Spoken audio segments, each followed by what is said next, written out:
no gap between.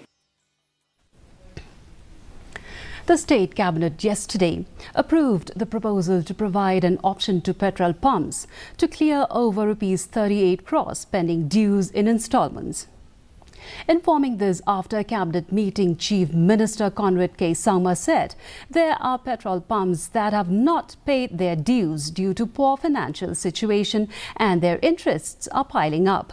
Sangma said the number of instalments for each defaulting petrol pump will differ based on their dues.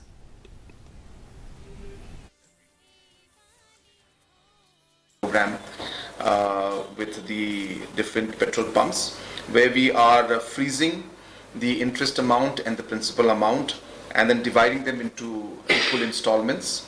Depending on the amount that is due, the installments will differ. But the idea being that we are giving an option to the petrol pumps to be able to repay the amounts of the tax that they're supposed to pay, which they have not, some of them, amounting to close to 35 crores.